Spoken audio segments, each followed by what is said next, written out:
नमस्कार साथियों। आज से हम स्टार्ट करेंगे क्लास 12th का एनसीईआरटी का सिलेबस इंडेक्स वाइज जो भी दिया हुआ है, और मैं कुछ कॉन्सेप्ट समझाने की कोशिश करूंगा शॉर्ट वीडियो से जितने पॉसिबल हैं, ऑल्टरनेट वेज से। सारे तो पॉसिबल नहीं है, ना सारी क्वेरीज पॉसिबल हैं, वो तो आमने सामने के इंटरेक्शन से ही संभव है। लेकिन अब क्योंकि लॉकडाउन है तो इस वजह से हम ऑल्टरनेट से जितना पॉसिबल है बच्चे का मतलब सिलेबस पीछे ना रहे, तो आप जितना इसके साथ कोप अप कर सकते हैं करिए, और कोई सुझाव है या डाउट है तो नीचे कमेंट सेक्शन में डाल सकते हैं। एनसीईआरटी के अकॉर्डिंग हम चलेंगे। आज स्टार्ट करेंगे हम चैप्टर 1 रिलेशंस एंड फंक्शंस, जिसमें सबसे पहले है introduction.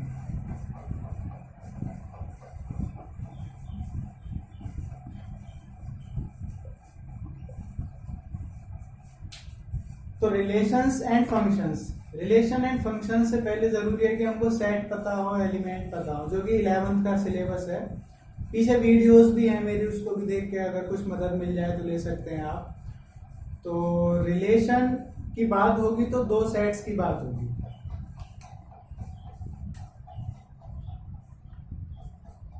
This is set A, this is set B. इसमें हमारे पास एलिमेंट है, अगर सपोज 2, 4, 6, 8, और इसमें एलिमेंट है 3, 5, 7 और 9। ओके, तो अब हमसे ये कह रहा है कि दो सेट हैं हमारे पास, ठीक है। इनके बीच में किसी भी तरह का इंटरेक्शन होगा तो हम उसको रिलेशन बोलेंगे। उसको देखेंगे बाद में कि ये किस तरह का रिलेशन है, ठीक है। क्या ये वो रिलेशन है जो फंक्शन भी हो सकता है, और अगर फंक्शन होगा तो उसके ऑपरेशंस करेंगे। तो ये सब इस चैप्टर में है कुछ, ठीक है। उनके ऊपर न्यूमेरिकल्स हैं, उसकी एप्लीकेशंस हैं, रियल लाइफ में भी इसका बहुत यूज है। जब आप ग्राफ बनाएंगे तो आप उसका बिहेवियर समझ सकते हैं फंक्शन का, और उसके अकॉर्डिंग ये बता सकते हैं कि ये जो गिवन डेटा जिस पर भी हमने वो अप्लाई किया है फंक्शन, उसका क्या बिहेवियर है, और आगे फोरकास्टिंग में, प्रिडिक्शन में उसकी बहुत मतलब मदद होती है। तो अब हमारे पास दो सेट हैं, इसको मैं आर लिख रहा हूं ऊपर, ठीक है। आर सच दैट ए से बी जा रहा है, क्रॉस भी लिख सकते हैं, ठीक है। आप ऐसे एरो भी बना सकते हैं, मैपिंग बोलते हैं इसको, ठीक है। कई तरह से रिप्रेजेंटेशन है, और सिंपली आर भी लिख सकते हैं। तो 2 को मैं रिलेट कर रहा हूं 3 के साथ, 4 को 5 के साथ, 6 को 7 के साथ, 8 को 9 के साथ। इसमें खास बात आप ये देखेंगे कि सारे एलिमेंट ए के बी के सारे एलिमेंट से रिलेटेड है। एक भी एलिमेंट ए का ऐसा नहीं है जो छूटा हुआ हो, और एक भी एलिमेंट बी का ऐसा नहीं है जो छूटा हुआ हो। इसका मतलब क्या है? इसका मतलब ये है कि जितना भी ए का है सेट के एलिमेंट, वो सब रिलेटेड है बी से, और एक एलिमेंट एक ही एलिमेंट से रिलेटेड है। तो ये रिलेशन की कुछ खास बातें हैं, इनसे ही टाइप्स ऑफ रिलेशंस में हम आएंगे। रिलेशन तो है, लेकिन जो मैंने आपको 2 बातें बताई कि सारे एलिमेंट ए के बी के सारे एलिमेंट से रिलेटेड है, ये खास बात है। और एक एलिमेंट एक ही एलिमेंट से रिलेटेड है, ये भी खास बात है। इसी के आधार पर डिवाइड करते हैं, क्योंकि जब एक एलिमेंट से रिलेटेड होता है तो वो 1-1 रिलेशन हो जाता है, और इसी तरीके से एक से ज्यादा होता है तो वो मैनी 1 हो जाता है, ठीक है। इस तरीके की क्लासिफिकेशन रिलेशंस की है, आप बुक में देख लेंगे, और अच्छे से अलग अलग डायग्राम के थ्रू समझा रखा है। तो मैं इसको लिख के दिखाता हूं। रिप्रेजेंटेशन आर बराबर 2, 3, 4, 5, 6, 7 और 8, 2 सेट हैं। रिलेशन दिया हुआ है एरो डायग्राम के थ्रू, हमने उसको बस रोस्टर फॉर्म में लिख दिया। तो ये एक रिलेशन है जिसको आपको डायग्रामेटिक फॉर्म में बताया हुआ है।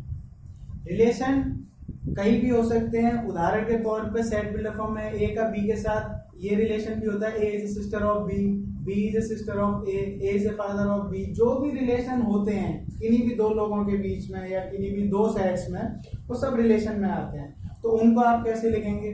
उनको आप ऐसे लिखेंगे,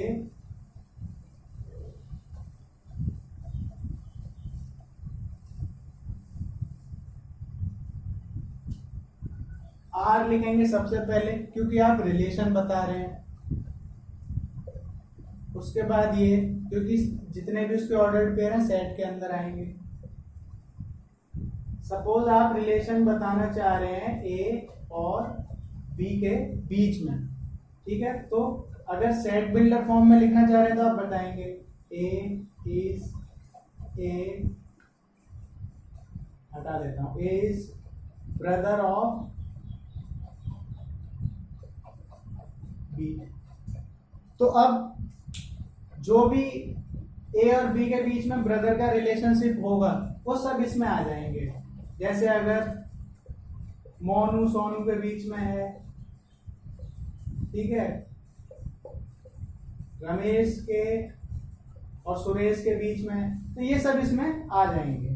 सिंपली ए का बी के साथ रिलेशन इस तरीके से आप डिफाइन करेंगे और इस तरीके से रोस्टर फॉर्म में लिखेंगे। इसके बाद है इसके टाइप्स, ठीक है। जो आपके सिलेबस में है वो 3 टाइप इसके हैं खास, बाकी और भी हैं लेकिन जो मेजरली डिफाइन है मैं उन्हीं को कवर कर रहा हूं।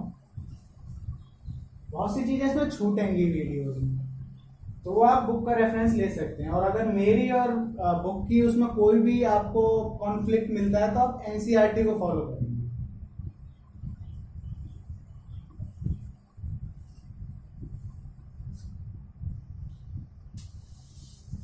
जैसे एक रिलेशन है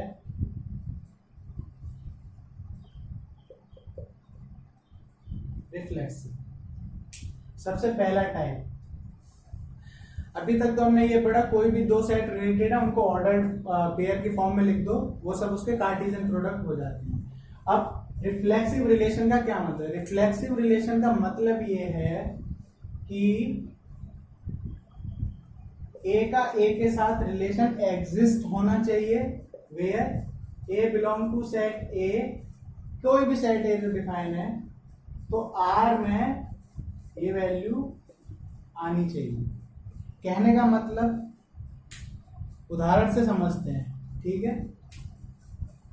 कि एक रिलेशन दिया हुआ है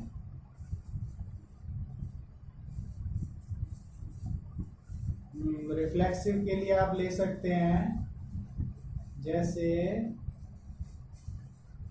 ए कॉमा बी, ठीक है, जिसमें आप ये बताएंगे, सच दैट करके पहले डिफाइन कर देते हैं कि ए इज ए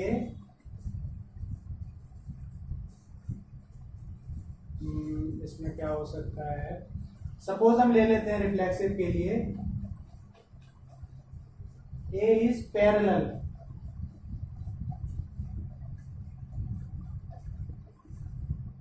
to B।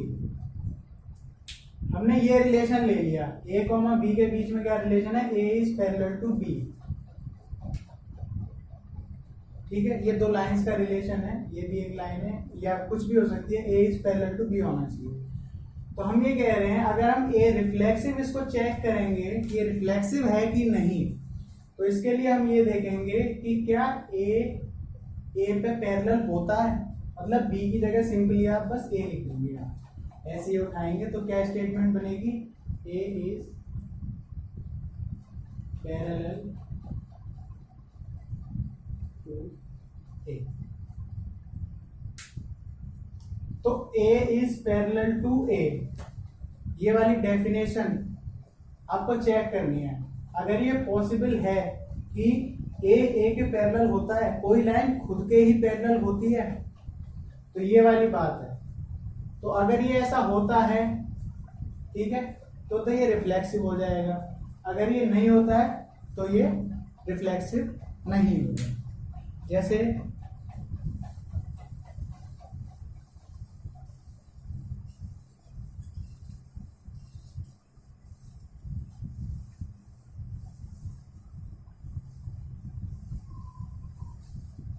इसका आंसर है ये रिफ्लेक्सिव है, क्योंकि पैरेलल वाली प्रॉपर्टी एक लाइन के लिए होता है। ये क्वेश्चंस आपकी बुक में भी हैं, ठीक है। इसके बाद आता है सिमेट्रिक। सिमेट्रिक क्या कहता है? सिमेट्रिक ये कहता है कि अगर ए रिलेटेड है बी से तो बी भी ए से रिलेटेड होना चाहिए। मतलब इसका क्या है? मतलब कि आर में अगर ये एग्जिस्ट है तो उस आर में ये भी आना चाहिए, मतलब कॉम्यूटेटिव जैसा है कुछ। सिमेट्रिक यानी सिमेट्री चेक होती है, ए से बी और बी से दोनों में होना चाहिए। जैसे मैंने कहा रिलेशन है A is brother of B, तो हम चेक करेंगे ए क्या हो गया, ए कॉमा बी। तो ए बी का ब्रदर है तो बी भी ए का ब्रदर हो, क्या ऐसा हो सकता है?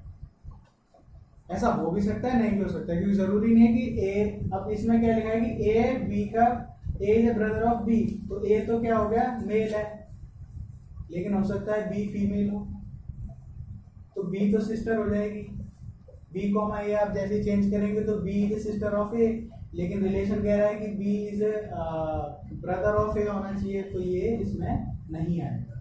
तो ये रिलेशन क्या है, सिमेट्रिक नहीं है। ऐसी फादर सन का रिलेशन है, अगर ए बी का फादर है तो बी ए का सन होगा, तो आप उल्टा करेंगे तो वो दोबारा उसका फादर नहीं बन जाएगा। तो इस तरीके के जो आगे पीछे करने पे है, जिनकी वैल्यू जो उसको सेटिस्फाई ना करें स्टेटमेंट को प्लेस बदलने पे, तो वो सिमेट्रिक नहीं होंगे। इसी तरीके से ट्रांजिटिव है, मैं इनका एक उदाहरण लूंगा, पूरा ही है बुक में, उसमें तीनों चेक कराता है।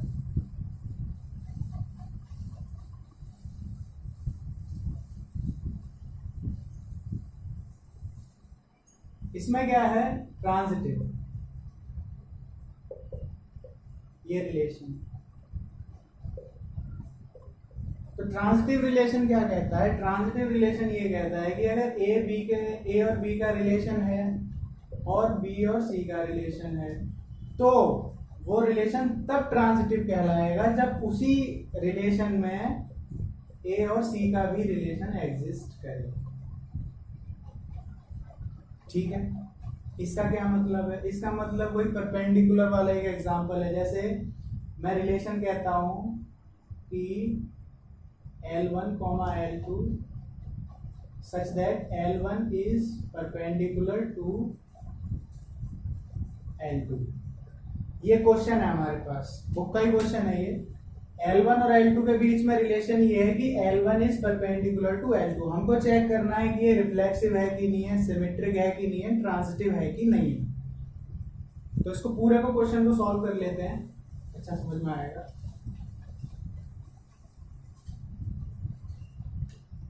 ये रिलेशन है L1 और L2 के बीच में, L1 is perpendicular to L2। इस तरीके से कोई भी रिलेशन आपको दे देगा वो, ठीक है। तो हम चेक करते हैं सबसे पहले रिफ्लेक्सिव के लिए। रिफ्लेक्सिव का मतलब क्या हो गया कि L1 का L1 के साथ, तो देखिए L1 का कॉमा L1 अगर आप लेंगे तो स्टेटमेंट क्या बनेगी, L1 is perpendicular to L1। तो क्या कोई लाइन खुद पे परपेंडिकुलर हो सकती है? कोई लाइन खुद पे परपेंडिकुलर अगर हो सकती है तो ये रिफ्लेक्सिव हो जाएगा, और अगर कोई लाइन खुद पे परपेंडिकुलर नहीं हो सकती तो ये रिफ्लेक्सिव नहीं होगा। तो इस केस में ये रिफ्लेक्सिव नहीं है, क्योंकि L1, L1 does not belong to R, so it is not reflexive relation. Okay, इसके बाद आप सिमेट्रिक चेक करेंगे। सिमेट्रिक में क्या लेंगे, लेट करके चलेंगे, लेट L1,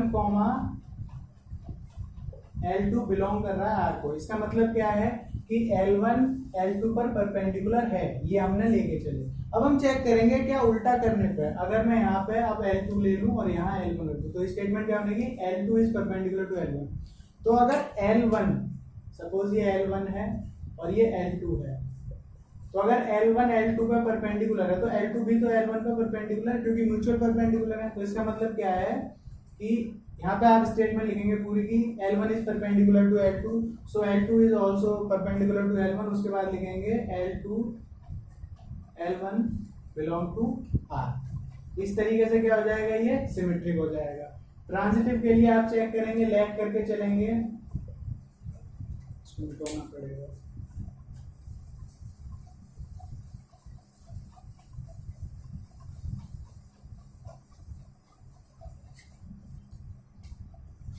ट्रांजिटिव के लिए लेट करेंगे L1, L2 बिलोंग कर रहा है R में, और L2, L3 भी बिलोंग कर रहा है R में। ये दोनों चीजें हैं। इसका मतलब क्या है कि एक लाइन L1 है, ठीक है, वो परपेंडिकुलर है L2 पे, ठीक है, ये रही L2, और L2 परपेंडिकुलर है L3 पे, तो ये ऐसे बन गई।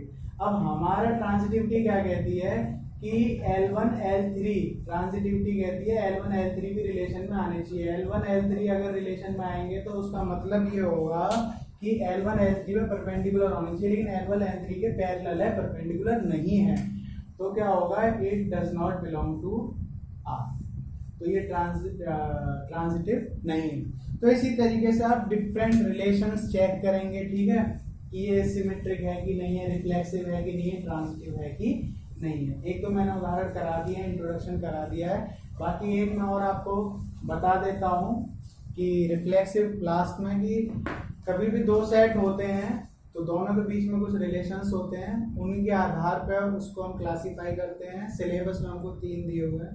रिफ्लेक्सिव का मतलब है खुद के साथ रिलेशन, ए का ए के साथ एग्जिस्ट होना चाहिए। सिमेट्रिक का मतलब है अगर ए का बी के साथ है तो बी का भी ए के साथ होना चाहिए। और ट्रांजिटिव का मतलब है कि ए का बी के साथ है, बी का सी के साथ है, तो ए का और सी का भी एग्जिस्ट करना चाहिए। और अगर कोई रिलेशन तीनों टाइप के रिलेशन फॉलो करेगा तो वो कहलाएगा इक्विवेलेंस रिलेशन, ठीक है। और पेपर में यही क्वेश्चन आएगा कि check whether the given relation is equivalence relationship और नॉट। तो आप उसमें चेक करेंगे सबसे पहले कि ये रिफ्लेक्सिव है कि नहीं है, ठीक है, जिसमें A, बिलोंग करना चाहिए R को। उसके बाद चेक करेंगे कि ये सिमेट्रिक है कि नहीं है, ठीक है, जिसमें आप चेक करेंगे, लेट करके चलेंगे A, B belong to R है, और चेक करेंगे कि B, A बिलोंग कर रहा है R को। अगर ऐसा है तो ये रिफ्लेक्सिव। उसके बाद थर्ड आएगा ट्रांजिटिव, जिसमें आप लेट करके चलेंगे A, B belong to R, और B, C belong to R। तो क्या A, C भी बिलोंग टू R है। जैसे फॉर एग्जांपल एक बहुत छोटा सा उदाहरण मैं ले लेता हूँ। A और B के बीच में ये रिलेशन है, सपोज R में डिफाइन करा है A, B कि A बराबर है B के, ठीक है, और ऐसा कुछ नहीं दिया कि कहाँ से लेना, ले भी लेते हैं, A belong to real number और B belong to real number, कहीं से भी ले लो। तो हम चेक करेंगे सबसे पहले रिफ्लेक्सिव का मतलब क्या है कि A, तो A के बराबर होता है जी, तो ये रिफ्लेक्सिव हो गया। फिर सिमेट्रिक के लिए A, B, अगर A बराबर है B के तो B भी बराबर होगा A के, तो ये सिमेट्रिक भी है। ट्रांजिटिव चेक करेंगे A बराबर A, B, C, इसका मतलब हो गया A बराबर है B के और B बराबर है C के। तो अगर A बराबर है B के और B बराबर है C के तो A भी बराबर होगा C के। तो इस तरीके से ये तीनों सेट कंडीशन सेटिस्फाई कर रहा है, तो ये इक्विवेलेंस रिलेशन हो गया। इस तरह के बहुत सारे क्वेश्चंस आपकी बुक में हैं, कोई डाउट है कॉन्सेप्ट में तो आप पूछ सकते हैं। बाकी कोशिश है, और कुछ चीज़ें छूट रही हैं तो आप उसको बुक में कवर कर सकते हैं। बाकी नेक्स्ट क्लास में मिलते हैं।